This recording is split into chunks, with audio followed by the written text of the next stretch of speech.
Sudah berapa tahun saudara kita ikut Tuhan? Apakah kita ikut Tuhan sudah 1 tahun, 2 tahun, 3 tahun, 5 tahun, 10 tahun, 20 tahun, 50 tahun, bahkan seterusnya? Yang pasti, berapapun lamanya kita ikut Tuhan, sudah pasti saudara ada begitu banyak proses yang Tuhan izinkan terjadi dalam hidup kita. Ketika Tuhan mengizinkan proses itu datang, kata Alkitab, tidak enak, sakitnya tuh di sini ya. Sakit sekali saudara ketika kita diproses. Gak enak. Saudara, contoh aja ya, saya ini punya anak. Kalau anak saya ini nakal, gak mungkin orang lain yang datang pukul dia. Tentu saja saya sebagai orang tua, saya akan pukul dia. Karena saya tahu itu adalah anak saya.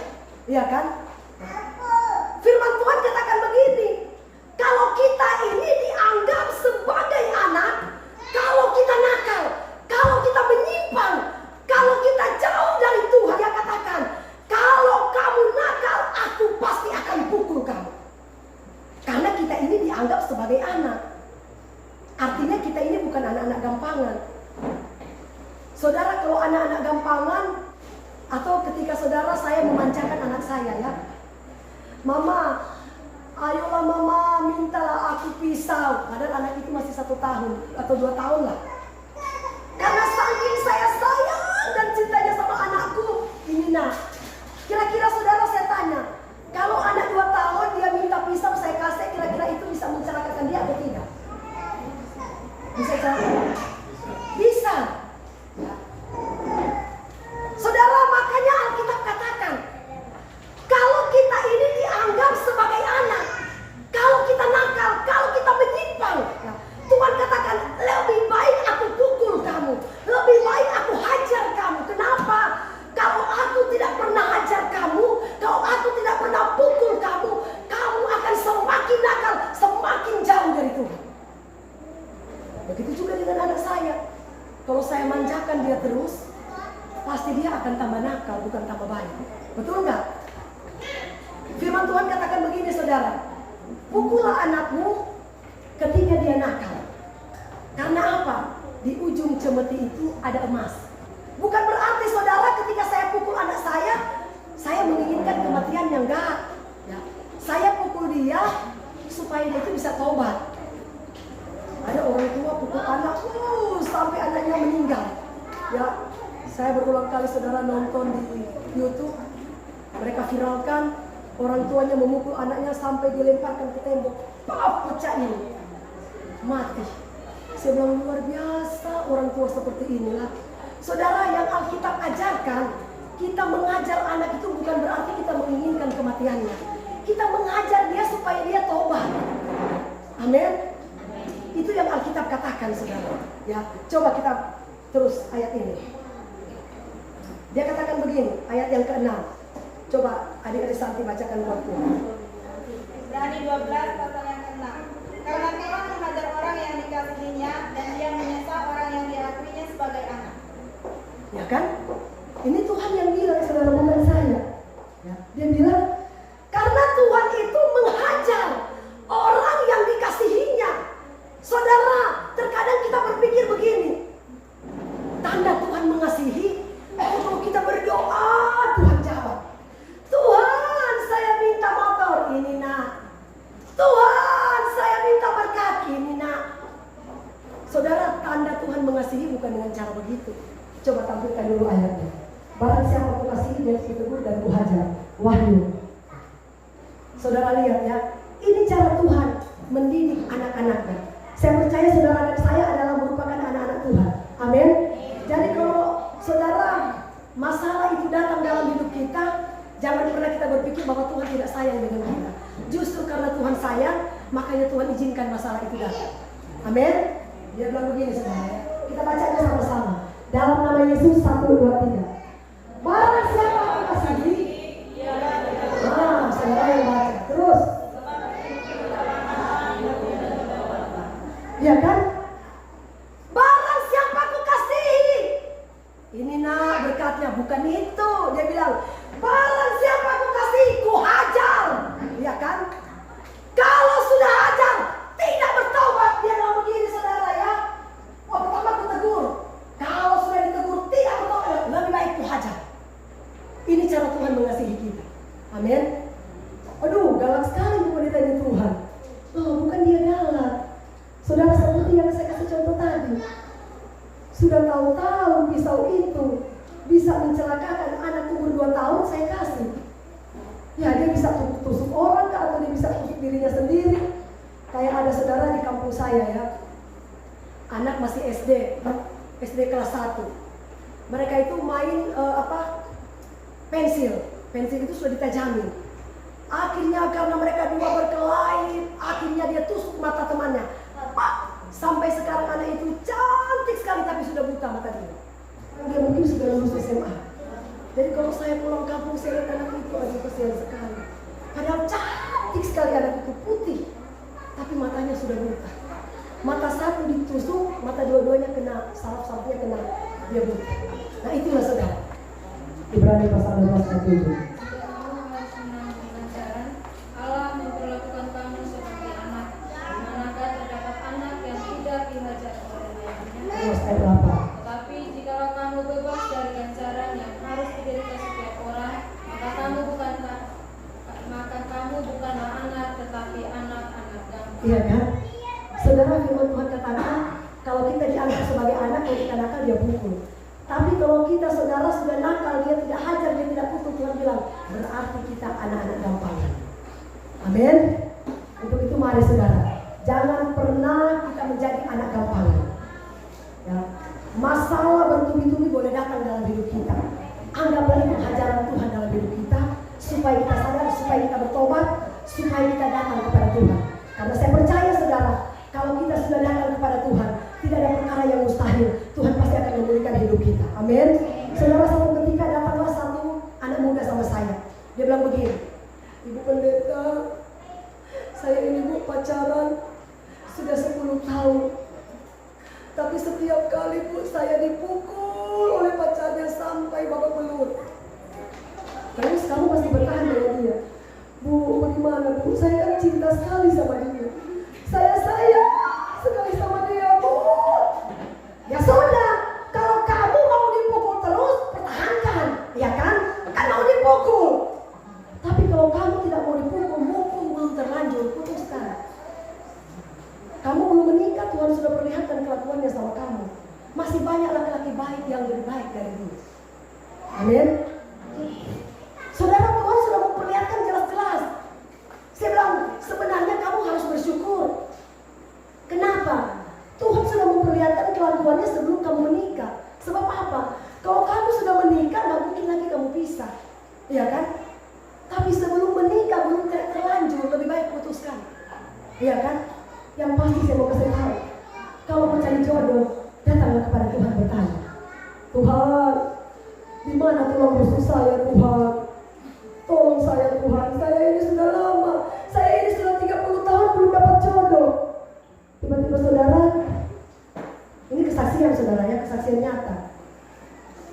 Seorang pria yang ganteng yang luar biasa, putih kayak bule. Tuhan, saya ini sudah umur 40. Saya setia dengan Tuhan, tapi kok jodoh saya gak datang-datang. Dia bilang begini, Tuhan, saya meminta tanda. Kalau saya bangun pagi hari, saya buka jendela. Perempuan pertama kali kulihat itu pasti jodoh saya. Pas dia bangun pagi hari, dia semangat membuka jendela. Tuhan, mudah-mudahan cantik. Tuhan, dia buka jendela. Gigi aja yang putih. Aduh, tiba-tiba dia bilang, Tuhan, saya ini kan ganteng, tapi kenapa ini cuma gigi itu putih?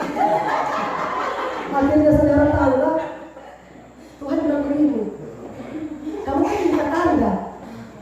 Sekarang aku sudah jawab doamu, ini aku sudah kasih.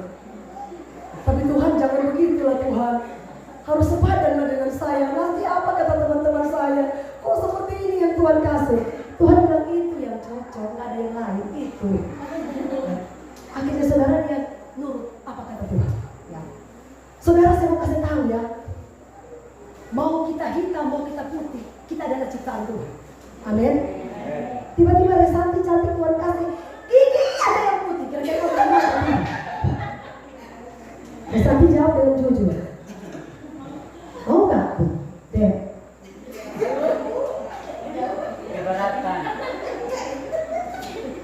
Kira-kira mau nggak? Wah, kalau kamu bilang nggak, pasti akan datang seperti itu.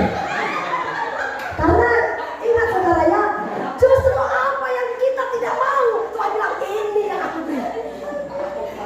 Haleluya. Saudara tahu lah, si laki-laki ini ketika dia menikah dengan gadis ini yang hitam giginya yang putih, mereka berbahagianya luar biasa. Meskipun pertengkaran dalam keluarga itu tetap terjadi, tetapi luar biasa mereka diberkati Tuhan. Mereka buka usaha saudara, tadinya usaha kecil-kecilan, ya. Akhirnya saudara mulai meningkat. Sekarang keluarga ini diberkati Tuhan begitu luar biasa. Akhirnya dia bilang begini, satu ketika istrinya sakit, Tuhan mau ambil istrinya. Tuhan jangan, dia so cinta sekali dengan ini garis ini walaupun dia hitam. Saudara, kalau cinta diberikan oleh Tuhan, ya, seburuk apapun kita, kalau dia yang Tuhan kasih, pasti Tuhan akan timbulkan rasa cinta dalam hati kita. Amin. Saudara, mungkin saya pernah saksikan hubungan saya dengan suamiku. Suamiku putih atau hitam? Jawab.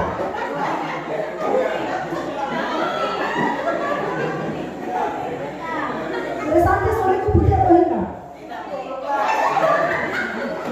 Ini ganteng atau? Ya, bagus. Saudara, saya saksikan sedikit dulu ya. Suatu ketika saudara saya diundang. Ini Andre saking tegang. Karena dia ingin minta jodoh. Siapa tahu jodohmu ada di sini, iya kan? Ya. Suatu ketika saudara, saya berdoa. Sudah 33 tahun, saya punya jodoh. Saya diundang KKR di Balikpapan, khususnya di Kalimantan Timur, di Melang. Tiba-tiba ibu gembala saya tahan. Ngapain kamu pergi penginjilan? Kamu aja belum menikah. Kamu mau pergi melayani orang yang sudah berumah tangga, sedangkan kamu aja belum mengalami masalah rumah tangga. Bagaimana kamu mau ajak ini orang-orang berumah tangga, kamu aja nggak mengalami? Nggak usah kau pergi KKR, percuma, kamu itu seperti tubuh tanpa kepala. Itu kata ibu gembala saya. Saya bilang, Tuhan, tapi saya ini diundang, nanti gimana terima kali? Akhirnya ibu gembala bilang begini, Lendra dengar, kamu berdoa ya, yakin, bulan ke-6 aku akan kirimkan kamu jodoh. Aduh, semangat saya. Ini saudara jujur ya, gembala saya ini orang Medan. Dia, Luhut Penjahitan, bukan Luhut Tompo. Itu menteri apa? Itu gembala senior saya. Dialah yang mengawinkan saya dengan suamiku.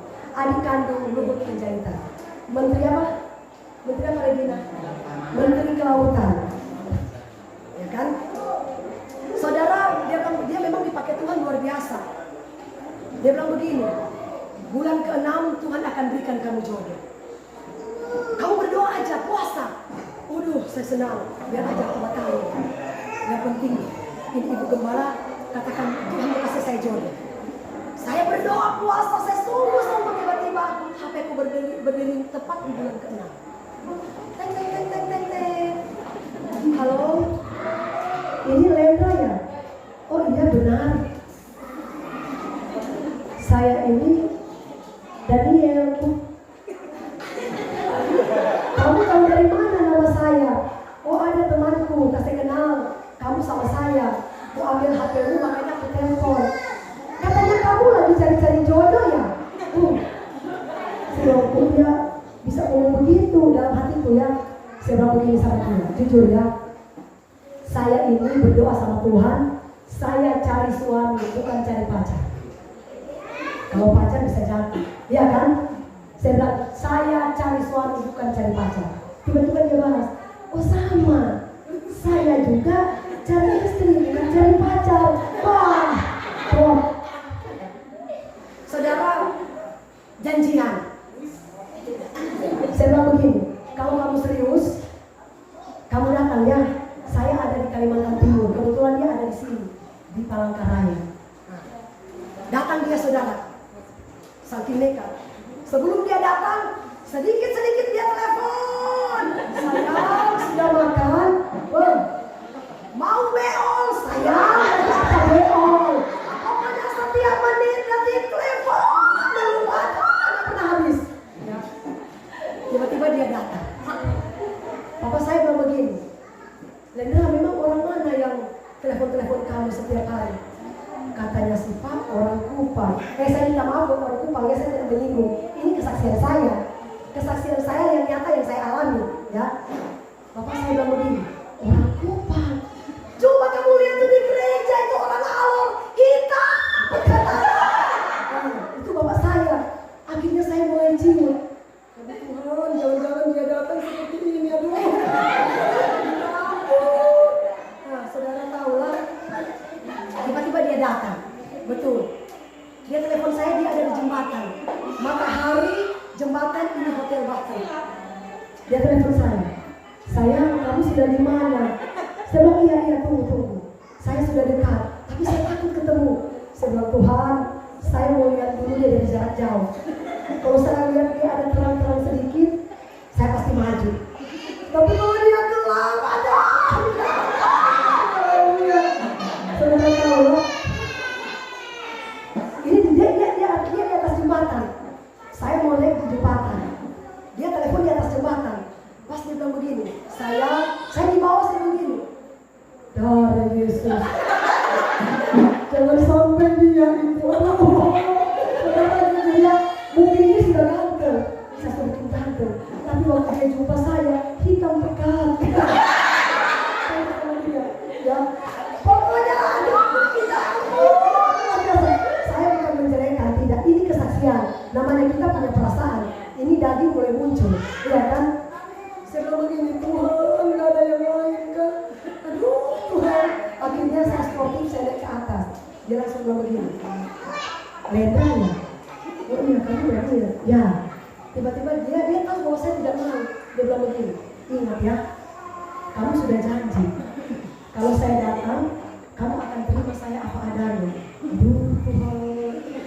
Saudara yang membuat saya jengkel, yang luar biasa. Aduh, minta ampun. Dia kasih keluar dompet. Dia bilang begini sama saya. Jujur ya, saya ini sudah datang tampil apa adanya. Jujur saya cuma bawa uang 50.000 coy. Saya bilang, ini cowok mau menikah atau beli soto. Sedangkan menikah pakai bakso aja gak cukup 50.000 apalagi beli bakso. Betul gak? Saya bilang ini cowok ini sudah hitam, tidak punya uang lagi. Minta ampun. Saudara tahu, saya telepon ibu gembala. Bu, minta maaf bu, saya nggak mau dengan dia bu. Walaupun ini ibu gembala petanda kan, ibu gembala marah saya. Kamu tuh gimana sih? Sudah datang jauh-jauh dari bawa dulu dia ke gereja. Akhirnya saya nurut sama ibu gembala. Saya nurut, walaupun saya di hati jengkel, nurut saya. Saya bawa. Dia bilang begini sama saya. Ayo kita singgah di pasar. Dia beli 50.000 jeruk. Habis uang modal beli. Padahal saya bilang,